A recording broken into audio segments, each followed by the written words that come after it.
This Matchday 16 picks edition of the Premier League Gambling Podcast on the Sports Gambling Podcast Network is brought to you by Underdog Fantasy. Sign up with the promo code PLGP to get a 50% deposit bonus up to $1,000. We're also brought to you by Rebet, the new sportsbook available in 45 states. Download Rebet in your app store. Use the promo code SGPN for a 100% deposit match up to $100. And we're brought to you by Rhythm. Start crushing college football and the NFL with Rhythm. Get your 7-day free trial today by going to sportsgamblingpodcast.com/RITHMM.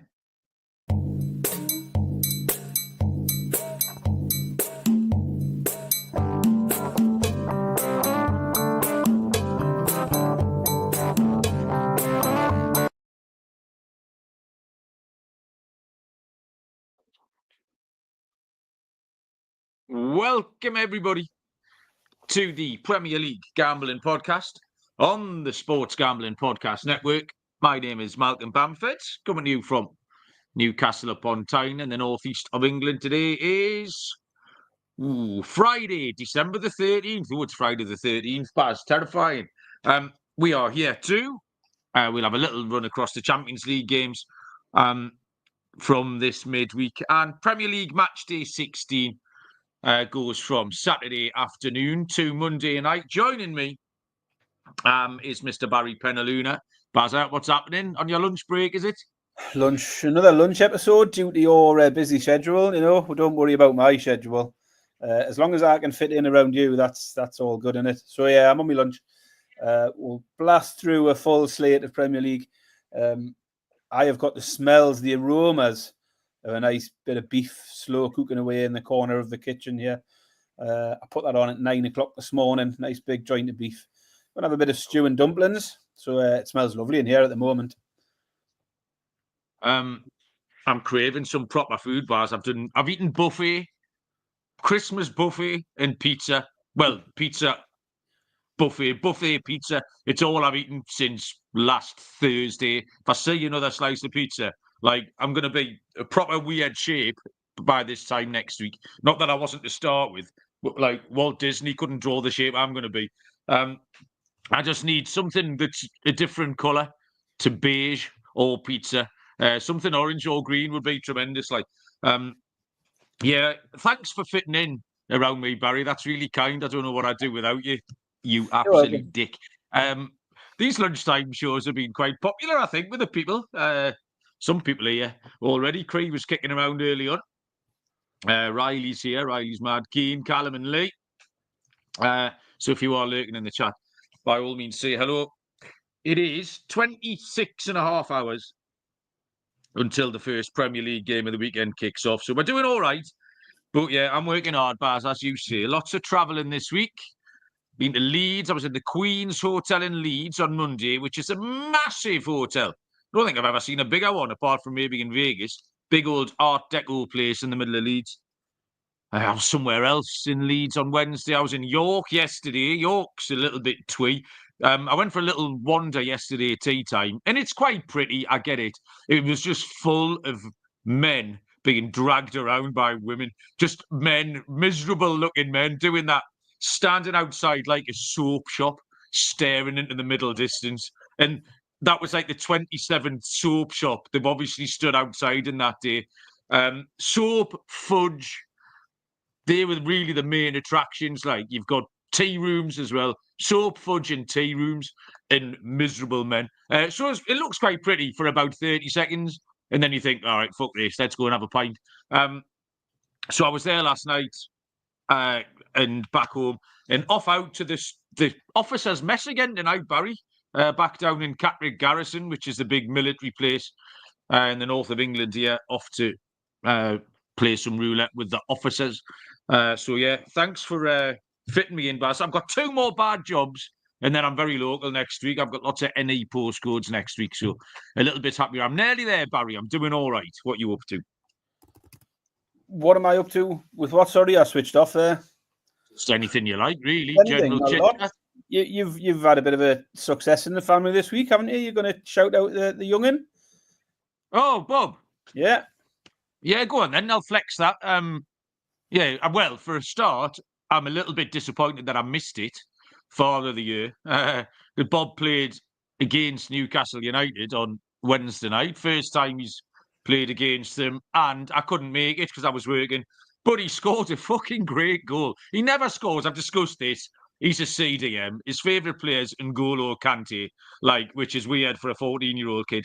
But he scored a very, very good goal. Double nutmegs, drag back heel nutmeg. Midfielder closes him down, nutmeg. Little 1-2 with his mate. Draws the keeper and dinks the keeper. It's a proper good goal. And I haven't seen him yet. That was on Tuesday night or Wednesday night? I still haven't seen him. It's now Friday lunchtime. I might catch him for 10 minutes. And he's totally nonplussed by it as well. I messaged him. I was like, mate, what a brilliant goal, blah, blah, blah. And he just replied, yep, that's it. So he's obviously all he gets from the kids these days, don't you? You don't get anything more than one-word answers in text. He's not he sent me the video. It was a very good goal. It's a great goal. I'll give you an update on my child. As I told the story last week that she was going to be doing some refereeing on video camera, and that an England legend was going to be there. Former England legend was going to be in attendance, and we took a guess. Who did you guess, Malcolm? Can't remember. Neil Webb. Neil Webb was the guess. I guess Stu Pearce, and it was indeed Stu Pearce. So my daughter did have a little short meeting with Stuart Pearce. He turned up at the football club to surprise the kids and give a team talk and do pre-match warm-up drills and stuff with them. But then he came away, introduced himself to Chloe and asked her how long she'd been refereeing and all that. So yeah, nice little thing. Yeah, I mean, I had to explain to her who Stu Pearce was. But he played in the cup final for Newcastle. There's Newcastle connections there, and so yeah, Stu Pearce was the answer, and I was correct. Yes, Stuart Pearce memory for Newcastle was a Champions League game away in Dynamo Kiev. It's about -42. Everyone else is wearing all the layers, bobble hats and tights and all sorts, and he had his short sleeves rolled up to his shoulders, just hard as nails, Stuart Pearce. I mean, you don't get the nickname Psycho without being a little bit touched. But he's good value, He does the co-commentary on Talk Sport a lot. He likes his music. He likes his ska and punk and skiffle and that kind of thing. Big punk fan, isn't he? Yeah, he was very good with the kids that were there. Everyone was happy to have him around. He seemed to be good crack. Had a lot of time for the young'uns, so good stuff. Chinaman has joined us in the chat. I did try and reply to you, Chinaman, but YouTube thinks it's spam. I think they must be YouTube thinks that I'm being racist, but I'm not. I'm just saying hello and using your username. So, yeah, welcome along. Captain Insano's here as well. Captain Insano. Me and Captain Insano are going head-to-head at the top of the NFL pick'em. In fact, I think Captain Insano might have just dropped the ball last week. I might have 1 or 2 points on him. Heading into week 15. Champions League picks, Baz. We've done all right again, We're chugging along quite nicely lately. Another winning week. I gave out 5 picks. 3 of them won. The 2 repeat picks won again. We talked about not changing I only gave them out to not change the system. Manchester City to concede twice was what a great price, 12-5 plus 240. That bet owes us nothing now. They conceded twice against Feyenoord, which was 7-2. Conceded twice against Juventus at 12-5. So we're a good 6 points worth of profit up on that single bet alone.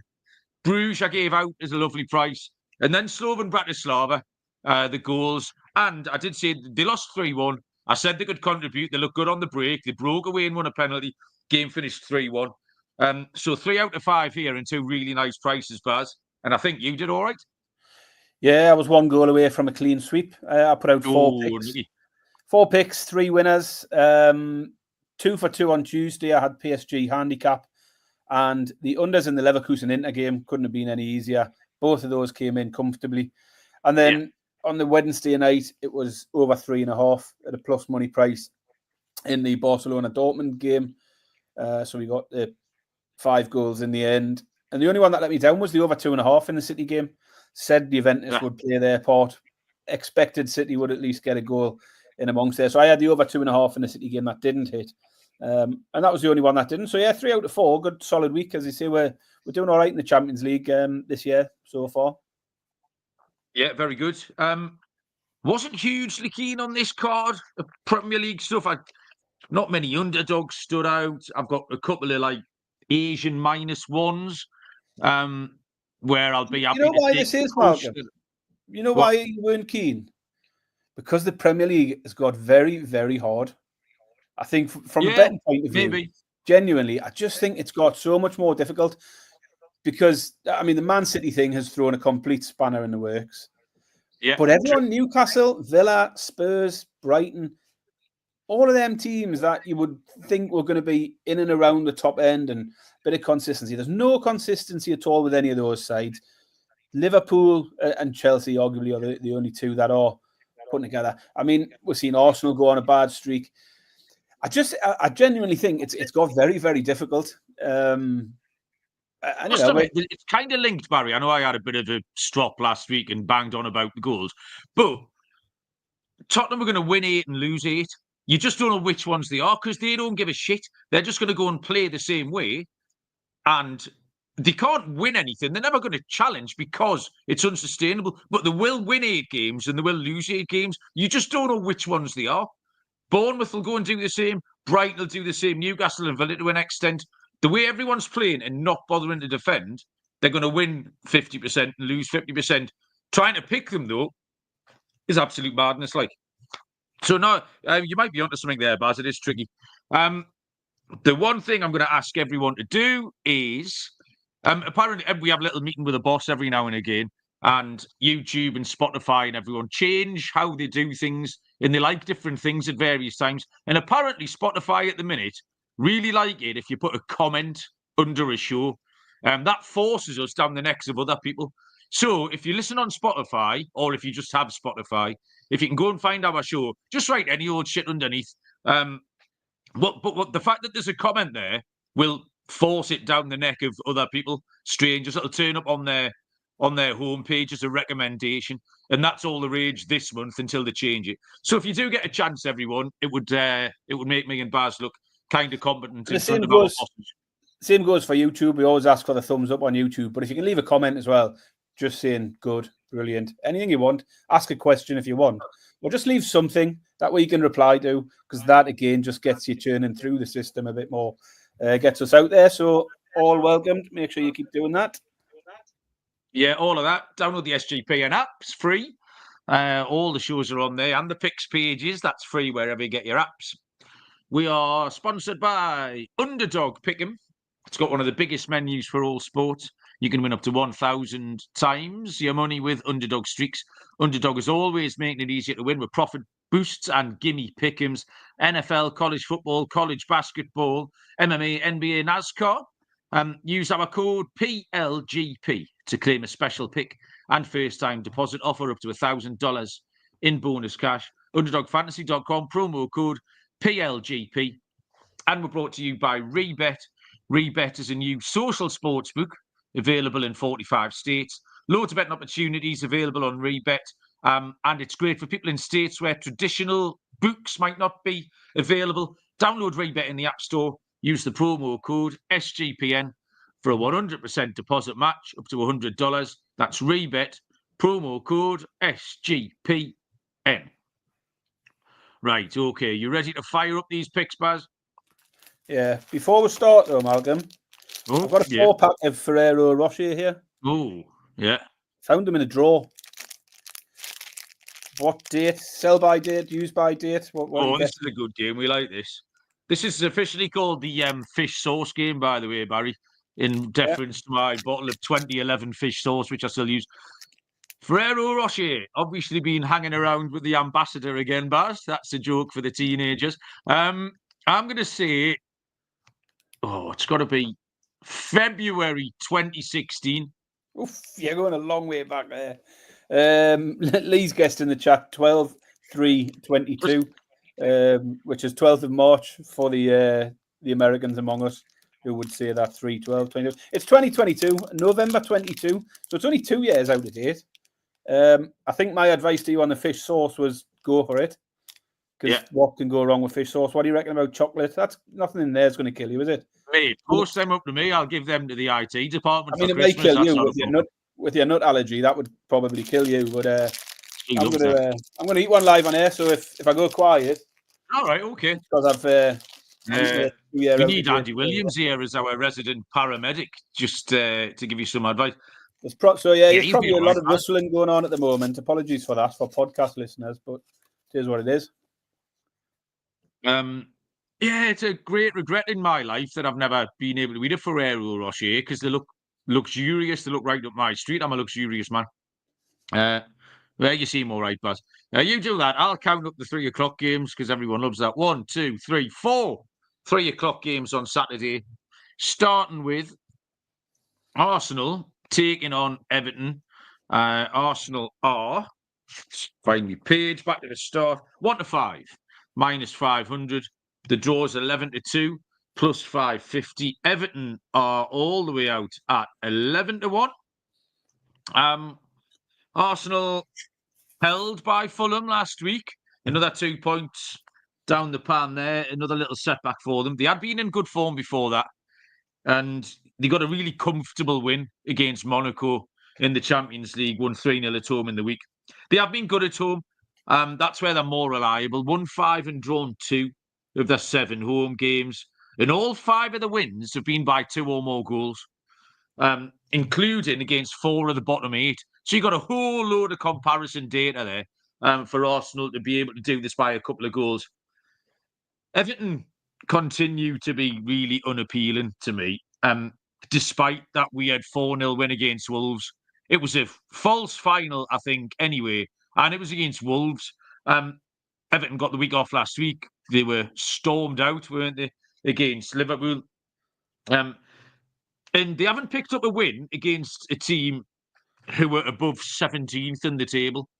We know what Everton can do. They'll beat shit teams at home. That's it. That's all you're getting. Once they'll win somewhere in April. They'll go somewhere in April and win 3-0. But we'll deal with that when the time comes. They lost 4-0 at Tottenham. They lost 4-0 at Man United. This is one of my Asian -2s, Baz.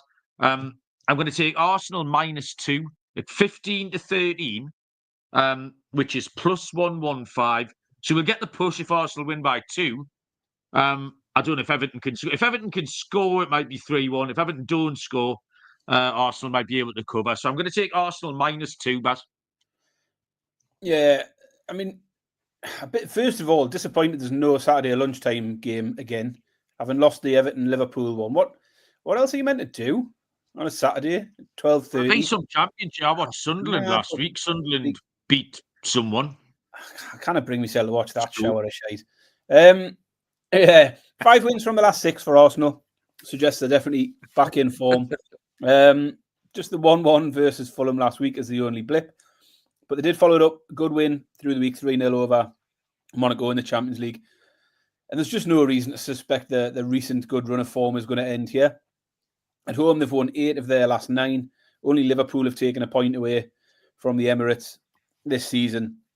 And they've won the last 3 home games to 0 as well. As you see, Everton pulled off the unexpected. No one was putting up Everton to score many goals in any game. 4 goals in a single game, having failed to score a single goal in 4 games prior to that.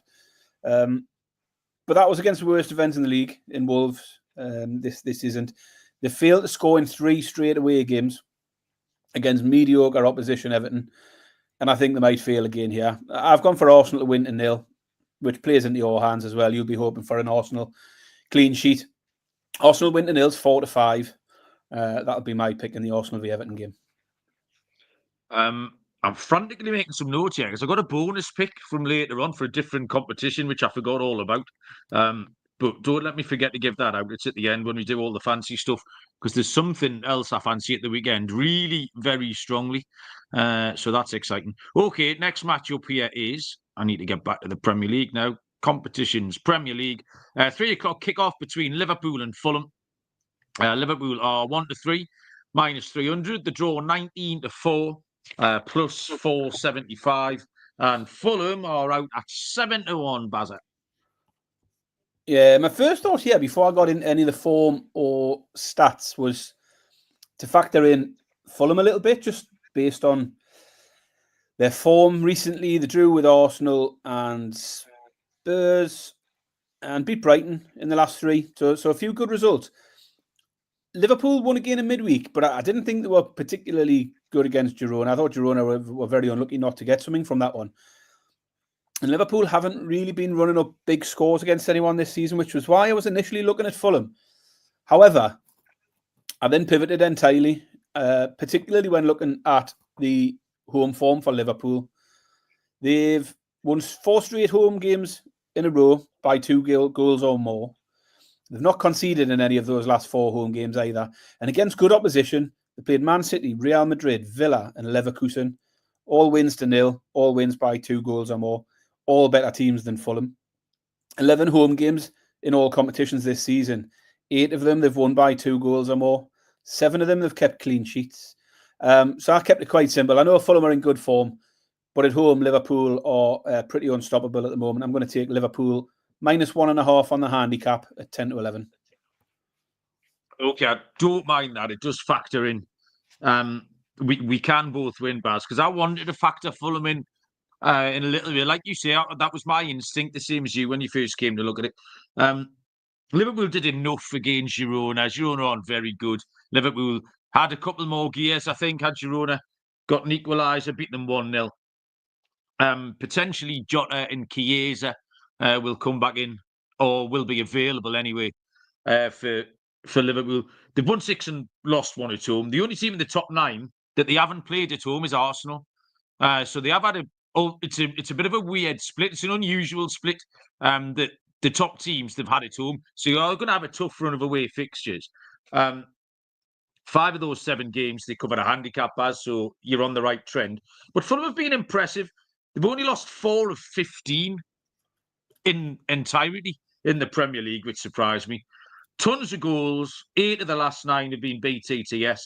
And Fulham have scored in every game apart from Matchday 1. They lost 1-0 at Man United, and they were unfortunate then. They've scored in every game since. So I think Harry's on the case there. Liverpool win with both teams to score. I just wanted to keep that Fulham trend going. I thought Fulham, like I say, I wanted to factor them in. But that trend's a really strong one. And both teams to score is a nice price, 4 to 5, -125. So that 3-1 win you're talking about cashes Harry's bet. It cashes my bet. It cashes your bet. So yeah, Liverpool by a couple of goals, but both teams to score, Baz, 4 to 5, -125. Pete's joined us. Pete, how you doing? Pete's picks. Pete has given us, if anyone's live, 3:07 this afternoon. Gentleman Bill is today's nap. Where's that at, Pete? What is it? Cheltenham? I know Cheltenham's on this afternoon. So 3:07. Gentleman Bill is the nap of the day from Pete's picks. Cheers, Pete. Hopefully get some ammunition built up for tomorrow's football. We crack on with the 3 o'clocks. Newcastle United taking on Leicester City. Newcastle are 1 to 3, -300. The draw's at 5 to 1. Leicester are 17 to 2, +850. I've had to jettison my tickets for this one because our job tomorrow is early. If it was a nighttime job, I could have gone to the match. But I'm in Stockton at tea time. Stockton, what's my favourite Stockton fact, Barry? I have no idea. Yeah, it's got the widest high street in the country, Barry. Oh yes, the widest high street in the country. The Stockton town fans sing "Our High Street, it's wider than yours." That's their fight. The Stockton's favourite song. No one in 4 for Newcastle. Totally untrustworthy. Far too short. 1 to 3. There's talk that Nick Pope is now shagged. He's done something to his knee. To be fair, I don't really care because I can't remember the last time he made a save. We've got 4 goalkeepers and they're all shite, which kind of crept up on me. That only dawned on me this morning. I'm not really sure why or how that's happened. It's a bit disappointing. I don't mind Dubravka. He's the same as Pope, frankly. And then you've got that bloke, the PRS. That's what's it called? Is it PRS? FFP. PSR. The PRS PSR. is what you get when you have your song on the background in a restaurant, isn't it? That fiddle from Nottingham Forest, the Greek fella, and then John Ruddy. Well, I no idea what he's doing there. So yeah, I'm not interested in Newcastle at all. I'm bored of them. Leicester picked up 4 points in the last 2 games, but I'm not really sure how. because I watched that game against West Ham and they got battered. They won 3-1. And then they were 2-0 down against Brighton last week, right at the death, and somehow Brighton blew it. And Leicester came back. So there was 4 points. You look at the results and you think, oh, yeah, here's the revival, here's the new manager bounce. But I'm not really buying it, Baz. So I don't trust them either. Luckily, there's some couple of trends that stand out. Leicester, there's been 4 goals in the last 2 Leicester games. We've had a 3-1 and a 2-2. There's been 6 goals in the last 2 Newcastle games. There's been a 3-3 and a 4-2. So 4 goals is the line. Over 3.5 is 11-10 plus 110. But if you were going to push me on an outcome, I think the draw at 5-1 is a massive price. There's worse 5-1 shots out there than that. But I will take the goals, Baz, over 3.5. Yeah, I mean, very similar notes. Different pick, but I think if yours wins, I'm a winner as well. As you say, no win in 4 for Newcastle. Just 2 league wins in the last 10 games as well.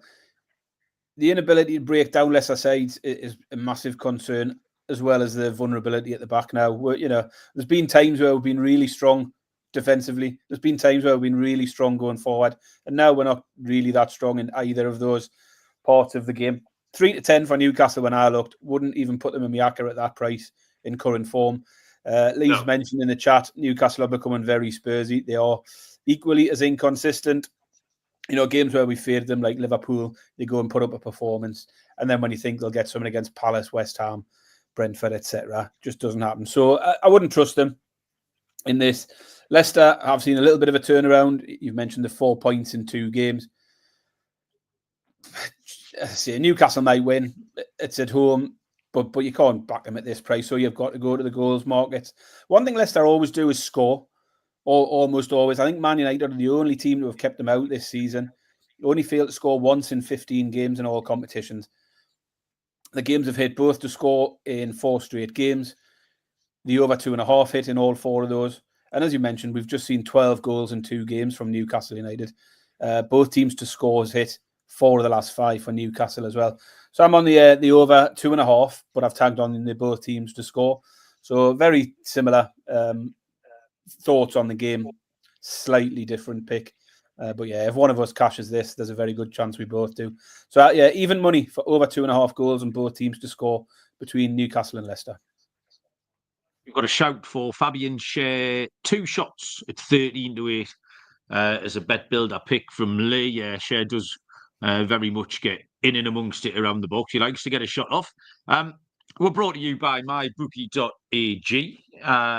It's been running on SGPN for years. The website is much improved, great on mobile. You've got props for every game, the live dealer casino. Head to mybookie.ag. The promo code is SGPN. We'll get you a 100% deposit match up to $1,000 and a $10 casino chip. That's mybookie.ag. Promo code SGPN.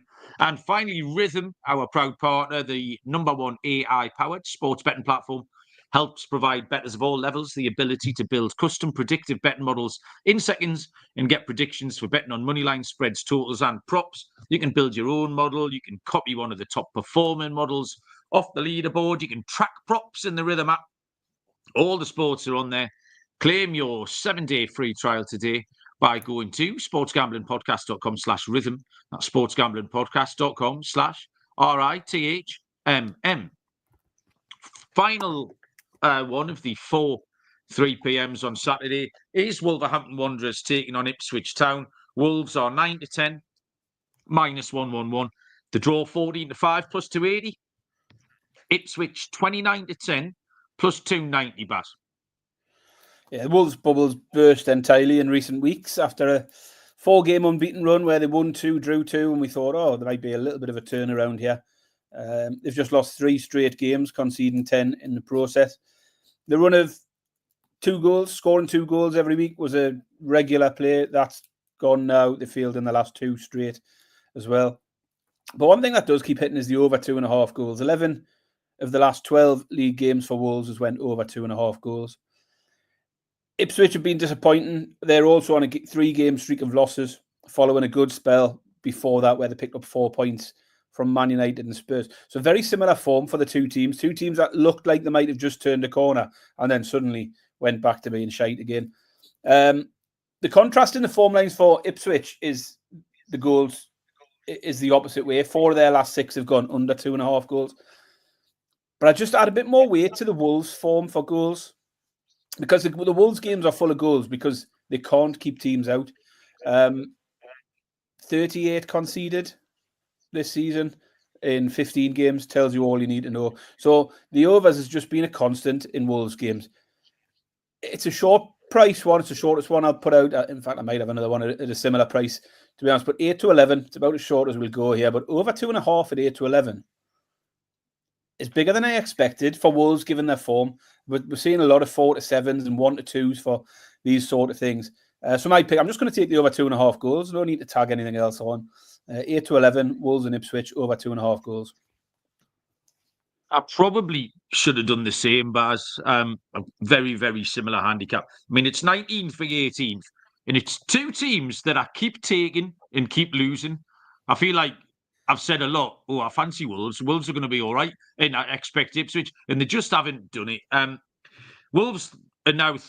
This is the easy run of fixtures that we kept waiting for. They're now 3 games into it, and they've lost all of them, as you pointed out, conceding 10 goals in the process. 2 wins in 15 total. You can't bet them at odds on. It's just not viable. But Ipswich lost 3 in a row. Back-to-back home defeats against Palace and Bournemouth. Isn't a great form line. But they're too short to bet as well. 29 to 10 is not a very good price. And I did the exact same thing as you, Baz. I prefer the trends for Wolves games. Home games, 6 out of 7. Both teams to score with over 2.5 goals. Ipswich's 4 away games against the bottom half teams, 3 out of 4 with over 2.5 goals. All 4 both teams to score. So it is desperate times. I took the both teams to score with the over 2.5, which bumped it up a little bit to evens, Baz, because you said they can't keep teams out. So yeah, 2-1 to somebody. Both teams to score and over 2.5 goals. Harry wants a penalty at 11 to 4 and some cards as well. He's getting up the cards ladder. Yellows and reds for Harry. Next up, tea time. Interesting game, this one. This is 5th versus 6th in the league. It is Nottingham Forest against Aston Villa. Nottingham Forest are slight favourites here, 8 to 5. Plus 160. The draw is 12 to 5, plus 240. And Villa is 17 to 10, plus 170. Yeah, this is an interesting one. It's got kind of vibes of the Newcastle game from a few weeks ago, where Forest were favourites. I said Newcastle were better. Tipped Newcastle. Newcastle went and won. But Forest, that win against Man United just kind of corrected their form a little bit, got them back on track, because they'd lost 3 or 4 before that. But the form against the top half teams, Baz, you can't bet them. They played 8 games against top 12 teams, and they've only won once. So that's not an appealing proposition. The win was that win at Liverpool, which was a great win, but it's very much the outlier. They've beaten the bad teams. Comparison games, kind of. It's home to Bournemouth 1-1. It's home to Fulham 0-1. It's home to Newcastle 1-3. Villa got back-to-back wins, 2 home wins. But they did win away at Leipzig in the week in the Champions League. Leipzig are rubbish. I'll caveat that one. But their away form against top half teams isn't great either. They lost 2-0 at Liverpool. They lost 3-0 at Chelsea. They lost 4-1 at Tottenham. They're really evenly matched, and kind of everything cancels itself out here, Baz. At that point, I'll take the draw. The draw is 12 to 5 plus 240. And it's been a little while, Baz, but it's the 1-1 draw of the week. It's Malcolm's 1-1 draw of the week. Both teams scored a goal. The 1-1, Barry, is 6 to 1. Yeah, so... Right, that's been a while, hasn't it? I can't even remember the last time you put a 1-1 out, but I don't mind it necessarily.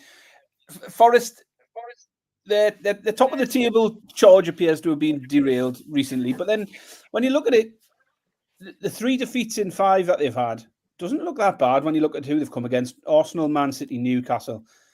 And then amongst it, wins against Man Utd, Ipswich. So their overall form is decent, but you've made a really good point in pointing out that they can't beat top of the table side, which is fine because I haven't backed them here. They are one place above Villa. Villa had been on a right slide themselves, but now won 3 in a row. The one thing that stood out for me, though, in that little 3-game turnaround for Villa is the number of chances created. Their XG for each of those 3 games was over 2.5 or near enough. And they were averaging 19 shots on goal per game in those 3 games as well. Their average for the season's around 13, but it's been a massive uptick in the amount of shots on goal from Villa. Now, we know Forest are a defensive side built on a strong defence. So I looked into how good Forest have been recently in terms of shots conceded. Conceded 14 per game over the season. 17 shots they've conceded in 4 of their last 5 games, 17 or more. So they have been given up quite a bit. I think, as I say, I couldn't come down on a side. It was another one of those games where I didn't want to take either side. But Forest have conceded 13 or more shots 11 times already this season, and that's all Villa need here. It's a stats bet, not a stats bet. It's Villa shots. The line's 12.5 at 5-6. So that's not shots on target, just shots on goal. And it just seems very generous. As I say, they've been averaging 19 shots in the last 3 games. Forest have give up this amount many times this season. So this is one of my favourite picks on the card.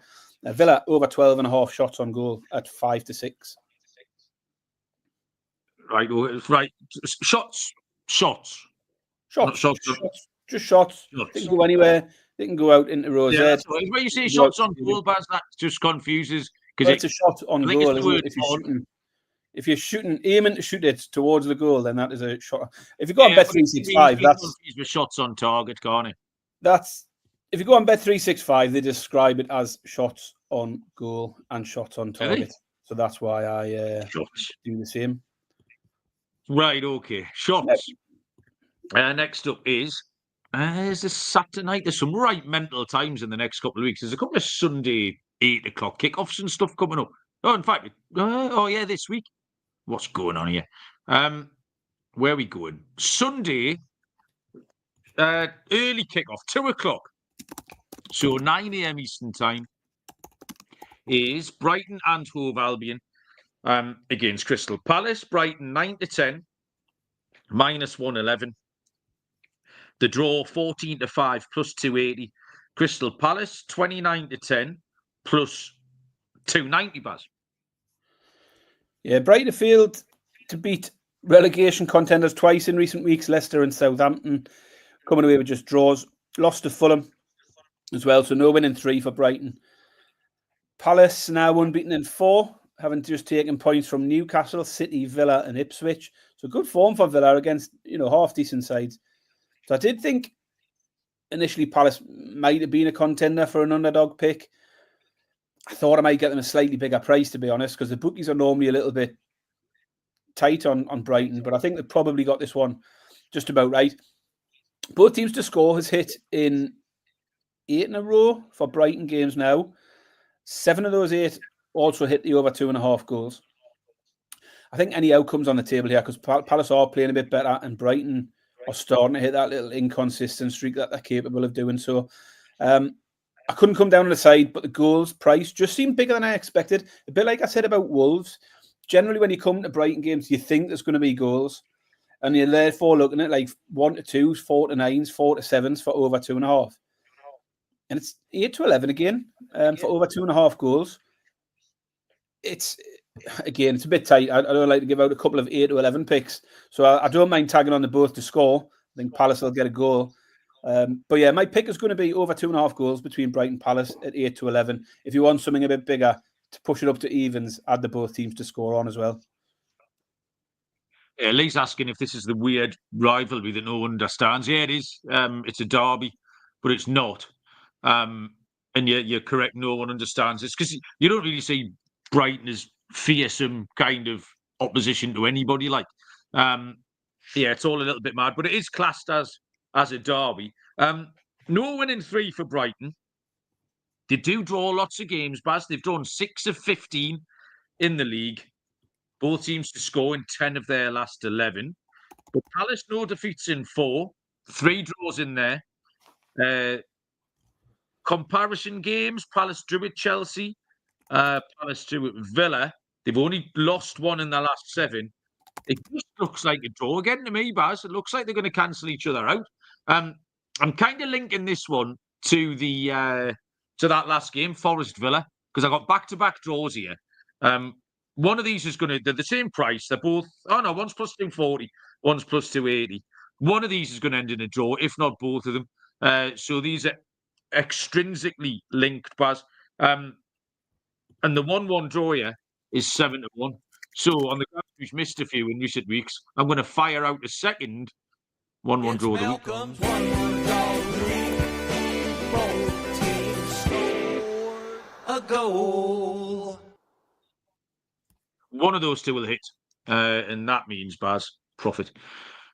Next up is Sunday afternoon, 4:30, which is 11:30 Eastern Time. Manchester City taking on Manchester United. Man City are 4-7, minus 175. The draw 7-2, plus 350. Man United 17-4, plus 425. 2 teams here that you just don't want to touch with a shitty stick, do you? You're right, Man City being rubbish has thrown the entire league into flux, because that was kind of one of the things. We just used to cheat and take Man City to score in both halves every week and see if we could hit that at 6-5 or what have you. But they've got 1 league win in 6. They've got 1 win in 10 in all competitions, which is absolutely insane. They're hemorrhaging goals every week. I say we hit Juventus to score 2, Feyenoord. I don't know what price Palace were to score 2 last week. They'd have been a lovely price as well. I will caveat it by saying 4 of those 5 league defeats, 4 of the last 5, came away from home, and they did beat Forest at home 3-0 in the last game. That's the only one.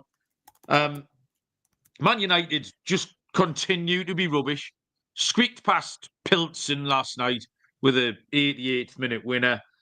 They've got a couple of home wins, one under Van Nistelrooy against Leicester, and then one against Everton. And that's what's keeping them afloat, really. Their away form's been poor. Only win all season in the league was at Southampton. So I'm more interested in City than Man United. But not by too much, really. I didn't like a lot here, Baz. I thought this was really, really hard. Because Man United have actually done well against City relatively recently. The cup final, they knocked them over 2-1. It's a bit of a cop-out. It's my other Asian handicap, Baz. It's City -1, which is 19-20, minus 105. So if City knock them off by 1, we'll get our money back. Other than that, if City do beat them by a couple, we'll cash that. So City -1, but this game might have been number 10 on my list, Baz. It was definitely number 10 on my list. I've wrote at the start, this is absolutely horrible. Really, really horrible one to get into. So it wouldn't surprise you to find out I've copped out entirely. City 1 win in 10 in all competitions. It sounds crazy just saying that sentence. But still 4-7. Even against Man United, it's difficult to have much confidence in Man City at that price. Man United had another win from behind in Europa League. That seems to be their way. Go behind, scrape it back late on in the Europa League. But in the league, they haven't pulled up any trees since Amarim come in. He's realised they're a little bit shit, and it's going to take a lot of work to turn that round. In my opinion, this was one of the worst games on the card, I think.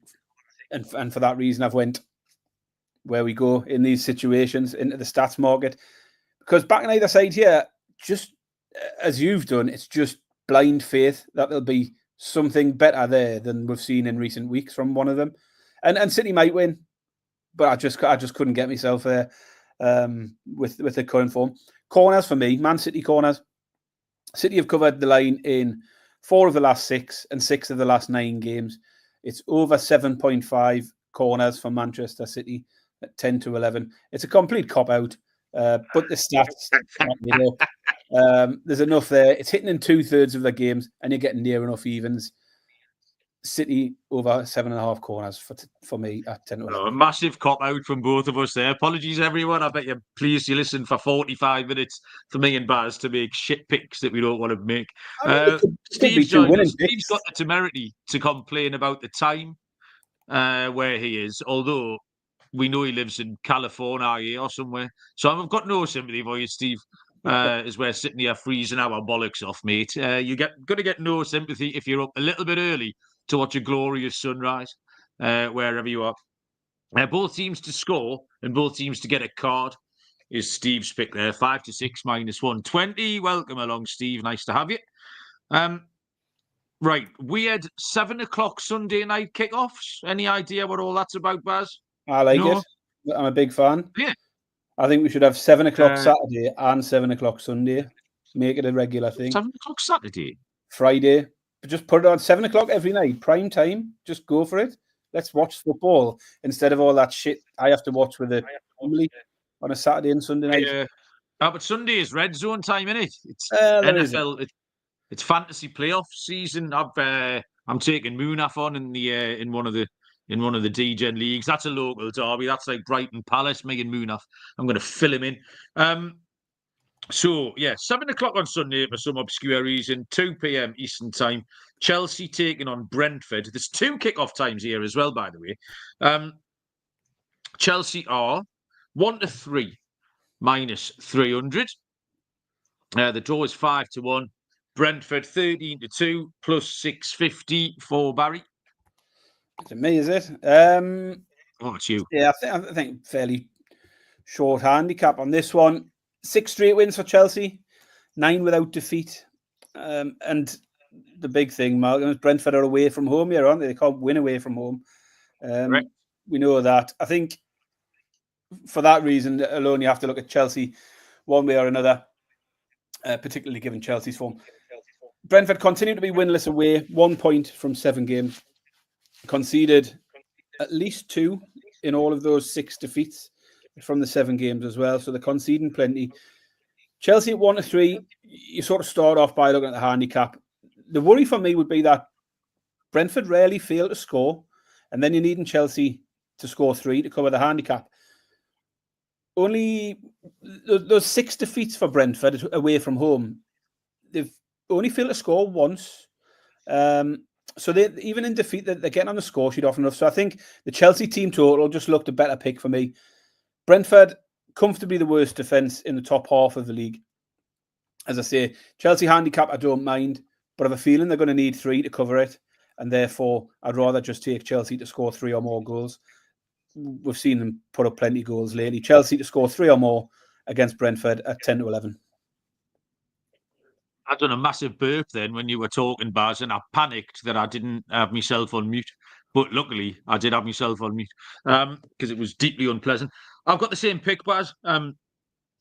Chelsea 4 wins in a row, scored 14 times. And this is road Brentford with 1 draw in 6 losses. They can't defend. They were rubbish against Newcastle last week. The shots on target is a nice line. It's 11.5 for the game shots on target. Because that would have hit easily last week in Chelsea v Tottenham and in Brentford v Newcastle. So you just swapped 2 of the teams. In fact, it was 2 teams who had the majority of the shots as well.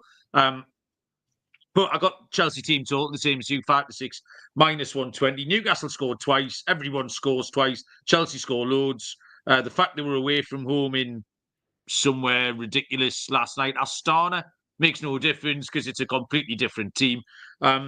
Chelsea team total, over 2.5 goals, 5 to 6, minus 120. Corners is Steve's angle. Brentford give up loads away from home, but the bookies are onto it with the line set at 7.5, which is quite high for Chelsea corners. The other 7 o'clock game on Sunday night is Southampton against Tottenham. Southampton are Burlington Bertie 100 to 30 plus 333. The draw is the same price, 100 to 30. Tottenham 7 to 10, minus 142. Southampton continue to waste everybody's time. The 11 highest placed teams that they've played this year, they've drawn 1 and lost 10. So Tottenham would fit into that category. They would leapfrog a couple. You can't bet them, even against Spurs, if you wanted to fade Spurs. Spurs are still on the no-bet list. I am not interested. You know I'm going to end up in the stats market, Baz. They've done nothing this week to get themselves off the no-bet list. They 1-1 at Rangers last night, and it's still not a happy place. Ange still looks haunted. And last night he fired into Timo Werner for just not being interested. I think he hauled him off at half-time. Timo Werner gave the ball away 16 times last night in the first half.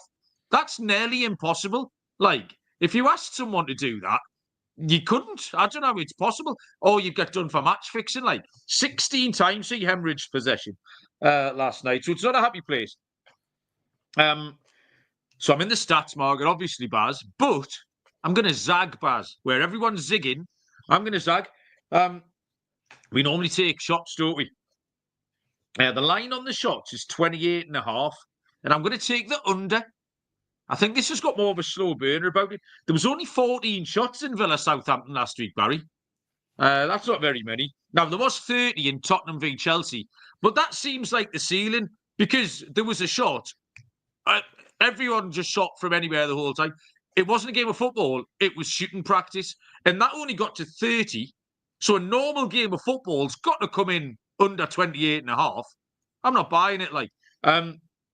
Yeah, I love the line. Under 28.5 shots is going to be my bet here, Baz. How many shots did you say there was in the Villa game last week? 14. Just was that shots on target? Yeah, I mean, not even close. I've got 22 shots in that game.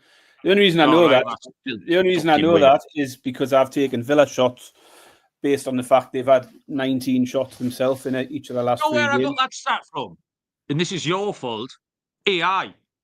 Fucking AI. I pressed this little pink and purple button. It's still up here, actually. In the recent match between Aston Villa and Southampton, there were a total of 14 shots. Aston Villa had 10 shots. Southampton managed 4 shots. There you go. But anyway, 22. Right. Yeah. Is 22 under 28? Yes. I can tell advised. I can tell you exactly what they've done. They've not considered blocked shots, but the bookies do. That's the difference. Villa had 10 shots, 5 on target, 5 off target, 9 blocked. But for the purpose of betting, blocked shots do count as well. So that's where they've come up with that. But anyway, moving on. You're right. Spurs should be on the no bet list. However, I may well have bet them here. No winning 5 in all competitions for Spurs, and just 1 win in 8 in total for Spurs now. But Southampton don't fare much better. 1 point from their last 5. I think a defeat here for Postecoglou might see him on the ropes. Like, he can't be far off. I think it's a massive week for him this week with one of the easiest fixtures in the league. And then they've got a massive game in the quarterfinals of the EFL Cup against Man United. Similar pivotal week, I think, for Howe. If Howe was to go and lose to Leicester City and Brentford, I think he starts to become under pressure as well. Spurs should be on the new do not bet list, as you say, but I can't help myself where Southampton are involved. I've been dragged in. I think Spurs can get enough goals to nick this one. I think 7-10 is a little bit too tight. So wanted to sort of tag something onto it to push it up a bit. It's another one I don't like. It's purely blind faith here, but also a fade of Southampton, which is fine because that's an easy thing to do. It's easy to fade Southampton. They always get beat. Spurs will win and over 2.5 goals in the game. They aren't much over even Spurs to score 3 themselves. It's a very similar price for Spurs team total. So win and over 2.5 keeps the 2-1 on my side as well.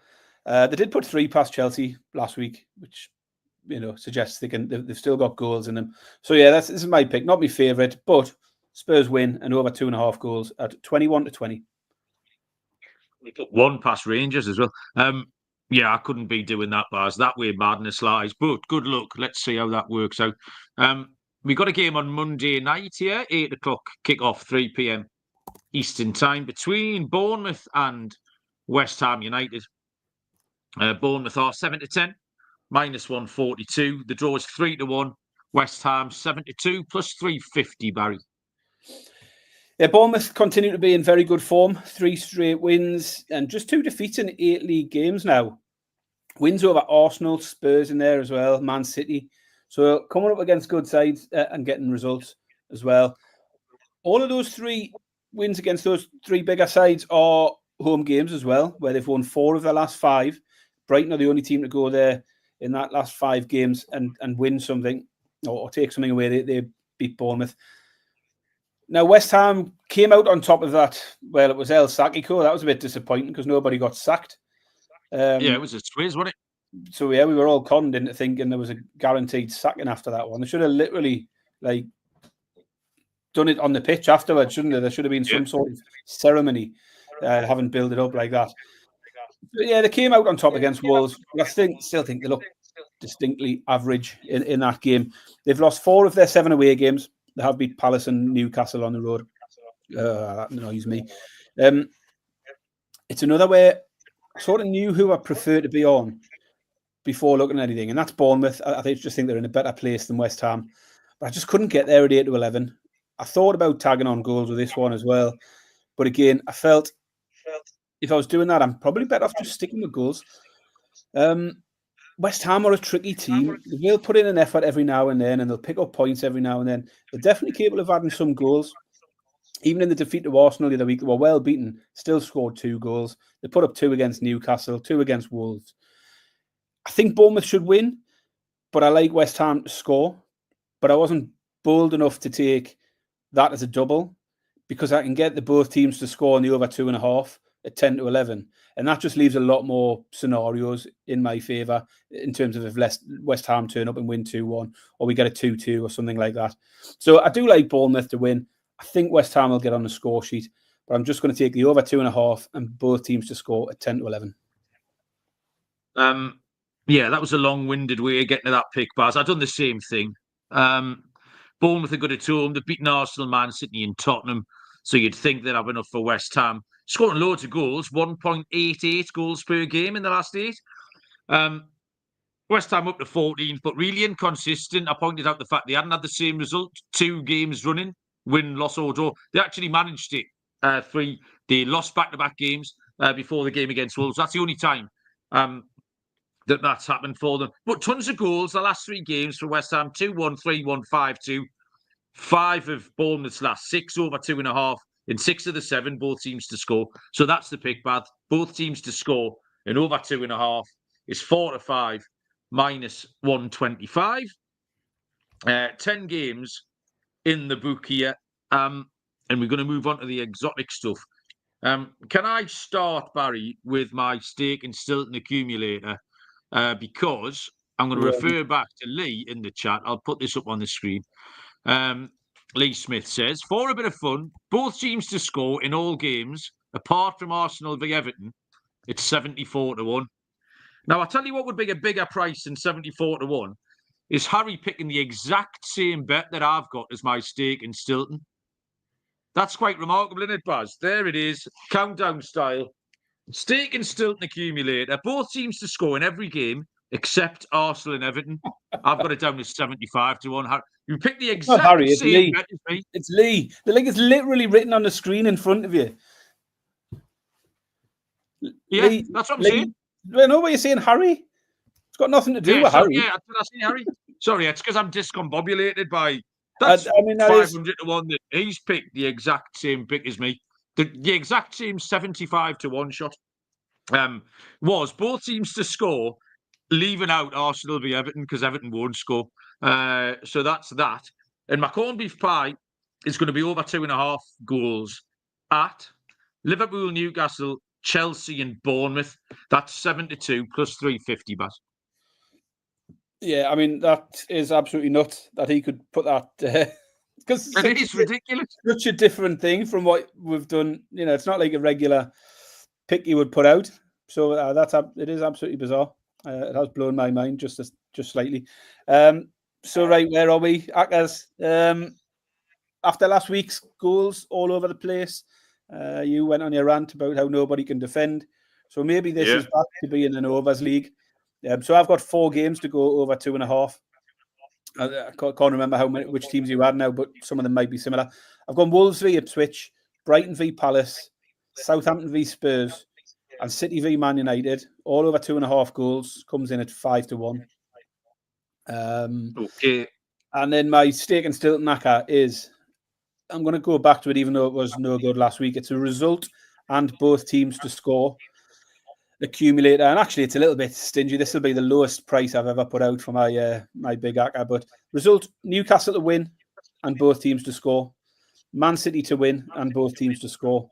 And Chelsea to win with both teams to score. Comes in at 18-1. Where are we going next? I'm going to throw out my lock dog. Yeah, go for it. I haven't got a scorer this week. I don't know why. I just didn't get round to it. But my lock will be the Villa shots, over 12.5 shots from Villa at 5-6 is the one I really, really like. My dog, I was torn between two. It was Ipswich or Palace for me. And both away from home. Palace away to Brighton, Ipswich away to Wolves. And that the opponent just takes me. They're both the same price. So I think Ipswich have got a better chance of beating Wolves than Palace. So I'm going to take Ipswich as my underdog at 14-5. Nicholas has just joined us. Nicholas, welcome. Joined us for the last 90 seconds. Yeah, sorry, mate, you were an hour late. But you're here for all the good stuff. I can watch it back. Welcome along. My lock is going to be Monday night. Long time to wait. The both teams to score over 2.5 at Bournemouth v West Ham. We both landed on it, Baz. A lot of data for it. Underdog. Right, Barry, can I take a draw as my underdog? I mean, it's a underdog price. Or what's the rules? You happy with that? Can you take who? A draw. I suppose so, yeah. I'm fine with that. I mean... I had Palace written down, but I just didn't fancy anything. Palace were the nearest one I'll get. I don't even like that. It's Newcastle Leicester to draw at 5-1, Baz. I'm going to take that as it. I mean, it's an underdog price, even if it's not an underdog pick. Goal scorer, Bukayo Saka has been in good form, been on the score sheet a lot lately. Everton are dog shit. 4-1, first and last goal, 13-10, plus 130 for Saka at any time. Serial's joined us. Serial, morning, how we doing? I think that just leaves Baz's ladders. And then I've got my little bonus pick as well, Baz. Baz's ladders, yeah. Also a long wait because you've got to wait till Monday to get to my ladder. I've also gone to the Monday night game. West Ham corners on Monday night. They've had 20 corners, West Ham, in their last 2 games. Bournemouth have given up 15 in their last 2. And we only need West Ham to get us 5 to get us started here. Over 4.5 West Ham corners at 10-11. Where am I? Yeah, I've just bringing up the prices for the next steps up. So over 4.5 West Ham corners, 10-11. Over 5.5, 13-8. Over 6.5 is 3-1. Over 7.5, 11-2. Over 8.5, 9-1. Over 9.5 at 14-1. And we're going to finish off with over 10.5 corners at 20-1. West Ham had 11 last week against Wolves. And they got 9 against Leicester the week before. So, yeah, we're going to jump on the West Ham corner, lads. Start at over 4.5 West Ham corners, go all the way up to over 10.5. Like that, Baz. CC7 joined us. CC7, welcome. Nicholas is asking if Robert Perez was playing, would he dominate the EPL? A little part of my rant last Monday, Baz, which I never got to because I was too busy ranting about everything else. There's some good players in the Premier League. I get it. Cole Palmer's a good player. Bruno Fernandes, Odegaard, Saka. There's lots of good players kicking around. But can you imagine? This is part of what I was going to say was, could you imagine the likes of Robert Perez, Peter Beardsley, Paul Scholes playing in this Premier League where no one's got any intention of stopping them scoring? They're just absolutely like Wayne Rooney. They'd absolutely just batter teams every week and score. Everyone would score 52 league goals. Like, it's so easy for a good player at the minute because no one bothers their arse trying to stop them. Robert Perez is a great example, Nicholas. I completely agree with you. Right, my bonus pick, Baz, is we've got the Scottish League Cup final on Sunday afternoon. which is 3 o'clock, Celtic v Rangers. Stop laughing. And the reason I wanted this, so I drove back from York last night and listened to the second half of Rangers v Tottenham in the van. Celtic played away in Zagreb on Tuesday night. Rangers played last night. Final whistle didn't go in that game till 5-10 last night. The game's on Sunday afternoon. Rangers put a lot physically and emotionally into that game last night. So there's two things. A, Celtic are better than them anyway. Celtic are 7-10, minus 142 to win the game. So Celtic are better than them and have a ton of advantages just going in to this game on the back of what Rangers did, what Rangers invested last night. It's just trying to find a pick. If you want to back Celtic, back Celtic. Celtic are 6-4 to score in both halves. Plus 150, I think is massive. And they're plus 185 on the Asian handicap as well to cover a 1.5 spread. So I just like Celtic. I think Celtic, if you can get on the specials like goal minutes, I thought was a good price. Loads of different angles in, but it just jumped out a mile at me through the evidence of the last sort of 72 hours. So I'll throw that one out as well.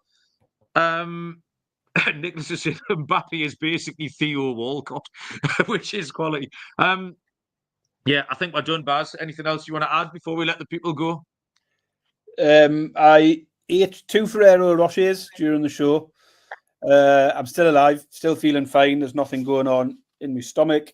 A little bit dry. The wafer bit inside was very crumbly. So you could tell it was a couple of years out of date. But the flavour was there. It was all right. It's not going to prevent me eating the remaining 2 in the next 10 minutes. So yeah, that was just a quick update on that. I did want to say formally want to declare the death of one of my pre-season picks, but we've got no time, so I'm going to do that on Sunday or whenever. All right, okay. We'll hold a funeral for one of Barry's pre-season picks next. I've no idea when the next show will be. Possibly Sunday night. We might give it Monday. That sort of stuff. Thanks, mate. That was fun. Thank you, everyone who joined us. Apologies to the boys who joined us late. Yeah, it's a movable feast the next couple of weeks. Remember to go and leave a Spotify comment. Just write Mala is mint or something underneath. That would be tremendous. Good luck with your bets this weekend. Enjoy the football, and we will see you all down the road. Cheers.